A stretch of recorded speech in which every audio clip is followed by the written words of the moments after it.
दोस्तों आसमान में उड़ रहे एरोप्लेन की आवाज सुनते ही बचपन में हम सभी दौड़कर बाहर आ जाते थे और तब तक प्लेन को देखते रहते थे जब तक वो हमारी आंखों के सामने से गायब ना हो जाए।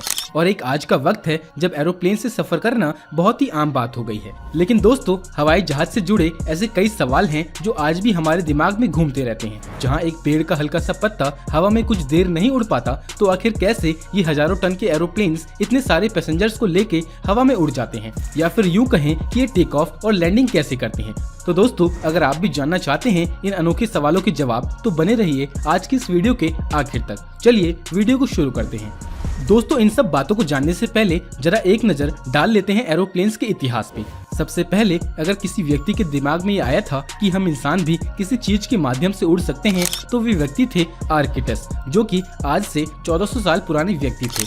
दोस्तों इन्होंने 400 BC में पहली बार पंछियों के जैसे पंख बना के उड़ने की कोशिश की थी और तभी उन्होंने एक ऐसा आर्टिफिशियल डिवाइस बनाया जो कि करीब 200 मीटर की ऊंचाई तक उड़ा। हालांकि उसकी कोई तस्वीर नहीं है, लेकिन 9वीं और 11वीं सदी में ग्लाइडर्स का आविष्कार हुआ पर उसके परीक्षण नाकामयाब रहे। फिर 1799 में ग्लाइडर को मजबूती देने के लिए एक मशीन को बनाया जा रहा था और फाइनली 1853 को पहला ग्लाइडर बना और फिर 1856 में जीन मैरी ली ब्रिस ने ग्लाइडर प्लस फ्लाइट का आविष्कार किया और फिर ऐसे अनेकों परीक्षण होते गए। दोस्तों एरोप्लेन को बनाने का श्रेय सबसे पहले राइट ब्रदर्स को जाता है। ये दोनों ही भाई थे जिनके नाम ऑरिविले और विल्बर थे। इन्होंने सन 1903 में अलग अलग मशीन्स, इंजन्स और पावर्स के साथ उड़ने वाला प्लेन बनाया जो कि 1905 में उड़ने में सफल हुआ और ये पहली बार 39 मिनट तक 39 किलोमीटर हवा में उड़ते रहा। दोस्तों अब ये तो हो गया इसका इतिहास। अब हम आते हैं असली मुद्दे पे कि आखिर एरोप्लेन उड़ता कैसे है। दोस्तों हवाई जहाज कोई भी हो उसे उड़ाने के दो फैक्टर्स मेन होते हैं। पहला होता है सक्सेसफुल टेक ऑफ और दूसरा होता है जीरो नेट फोर्स। और सन 1903 में राइट ब्रदर्स ने जिन साइंटिफिक प्रिंसिपल्स का इस्तेमाल किया था वो थे बर्नौलिस प्रिंसिपल और न्यूटन का थर्ड लॉ। दोस्तों आसमान में उड़ने वाली कोई भी चीज पर चार तरह की फोर्सेस अप्लाई होती है। पहली है ग्रेविटी, दूसरी है लिफ्ट फोर्स, तीसरी है थ्रस्ट और चौथी है ड्रैग फोर्स। अब ये चारों फोर्स बैलेंस हो तभी एक प्लेन आसमान में अच्छे से उड़ पाएगा और इन सभी फोर्सेस को बैलेंस करने में सबसे मेजर रोल प्ले करता है एक प्लेन का डिजाइन। अगर आपने कभी एरोप्लेन के स्ट्रक्चर पे ध्यान दिया होगा तो आपने भी नोटिस किया होगा कि प्लेन्स का ये डिजाइन पंछियों से इंस्पायर होकर बनाया गया है और जिस तरह बर्ड्स के उड़ने के लिए उनके विंग्स सबसे ज्यादा जरूरी होते हैं उसी तरह एक सक्सेसफुल फ्लाइट के लिए प्लेन्स के विंग्स का डिजाइन बहुत अहम होता है। ज्यादातर प्लेन्स के विंग्स का ऊपर का सरफेस कर्व होता है जबकि नीचे का ढांचा एक क्रॉस सेक्शनल आकार बनाता है और इसे साइंटिफिक भाषा में एयरफॉइल कहते हैं। दोस्तों प्लेन्स के कर्व विंग्स हवा को नीचे की तरफ डिफ्लेक्ट करते हैं जिसके रिएक्शन में हवा का प्रेशर अपवर्ड डायरेक्शन में लगता है जिसे लिफ्ट फोर्स कहते हैं। अब दोस्तों ग्रेविटेशनल फोर्स जो कि प्लेन को जमीन की ओर खींचती है और ये लिफ्ट फोर्स ये दोनों एक दूसरे से बैलेंस होकर नेट फोर्स को जीरो कर देती हैं और इसी कारण हवा में प्लेन बैलेंस कर पाता है। अब भाइयों एरोप्लेन हवा में बैलेंस तो हो गया लेकिन इसे आगे बढ़ाने के लिए एक प्रोपोर्शन एक्सेलरेशन फोर्स की भी जरूरत पड़ती है जिससे कि ये किसी डायरेक्शन में आगे की तरफ मूव कर सके और इसके लिए एरोप्लेन में ये बड़े बड़े टर्बो प्रोपेलर्स लगाए जाते हैं। पंखों की तरह नजर आने वाले प्रोपेलर्स मेन इंजन से जुड़े होते हैं। इन्हें इंजन ऑयल की मदद से स्टार्ट किया जाता है और थ्रस्ट पावर जनरेट की जाती है।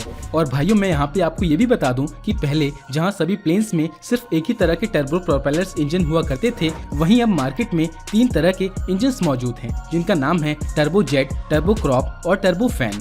दोस्तों दुनिया का सबसे बड़ा turbo engine GE9X Boeing 777X में लगाया गया है। टर्बो इंजन से जनरेट होने वाली थ्रस्ट पावर प्लेन को टेक ऑफ और आसमान में आगे मूव करने के लिए हेल्प करती है। लेकिन जब प्लेन आगे की तरफ मूव होता है तो इस पे सामने से हवा का दबाव पड़ता है जिससे कि ड्रैग फोर्स पैदा होती है। ड्रैग फोर्स प्लेन को फॉरवर्ड डायरेक्शन में मूव करने से रोकती है।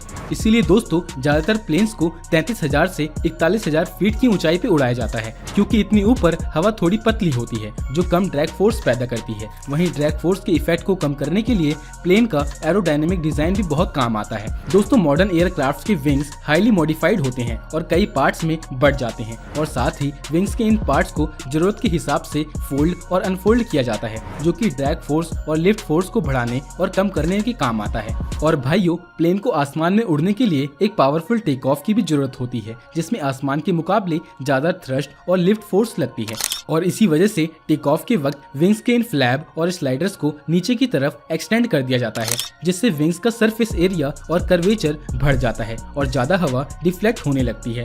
दरअसल दोस्तों, इससे होता ये है कि प्लेन को टेक ऑफ के लिए ज्यादा लिफ्ट फोर्स का सपोर्ट मिलता है और प्लेन अच्छे से जमीन पे टेक ऑफ कर पाता है। वहीं टेक ऑफ के बाद विंग्स में लगे ये फ्लैप्स और स्लाइडर्स दोबारा से फोल्ड हो जाते हैं और इसके अलावा प्लेन को अलग अलग दिशाओं में मूव करने के लिए एलरन, एलिवेटर और रडर का इस्तेमाल किया जाता है। दोस्तों, पायलट एलिवेटर का इस्तेमाल फ्लाइट के दौरान अपवर्ड और डाउनवर्ड डायरेक्शन में मूव करने के लिए करते हैं, जबकि प्लेन को लेफ्ट और राइट डायरेक्शन में मूव करने के लिए रडर और एलरॉन्स का इस्तेमाल किया जाता है।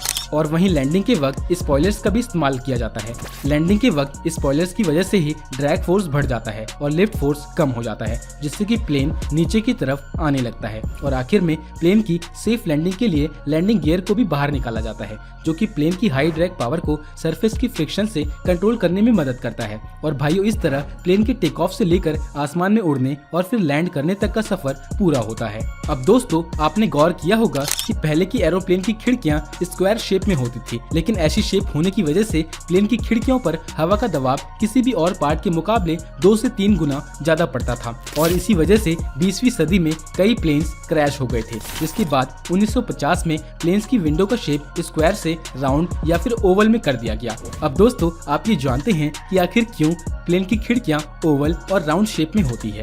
दोस्तों, पहले के समय में पायलट्स जमीन पर बड़े बड़े पहाड़, लैंडमार्क्स और एयरलाइंस को देखकर रास्ते का पता लगाते थे, लेकिन फिर जैसे जैसे टेक्नोलॉजी आगे बढ़ती गई वैसे वैसे इस समस्या का हल भी निकाल लिया गया। अब दोस्तों, पायलट्स रास्ते का पता करने के लिए जीपीएस का इस्तेमाल करते हैं। दरअसल जो जीपीएस रहता है वो सिग्नल यूज करता है, जिससे कि ट्रैफिक फ्लो, स्पीड और आपकी डेस्टिनेशन की डिस्टेंस का पता लगता है। लेकिन भाइयों, एरोप्लेन्स में एयरवेज यानी कि रूट्स के रोड मैप्स होते हैं और एरोप्लेन का जो जीपीएस होता है जो सिग्नल को यूज करता है और हवा, मौसम और डेस्टिनेशन के डिस्टेंस को एनालाइज करता है।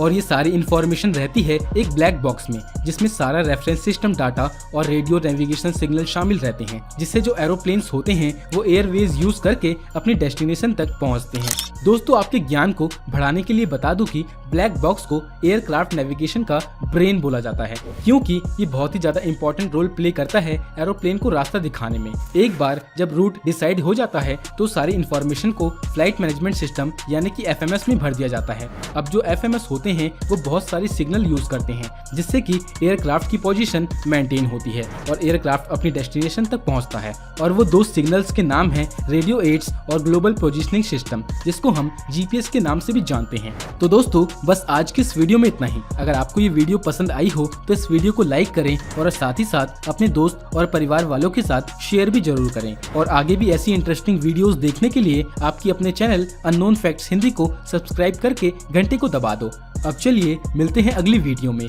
आपका कीमती समय देने के लिए बहुत बहुत धन्यवाद।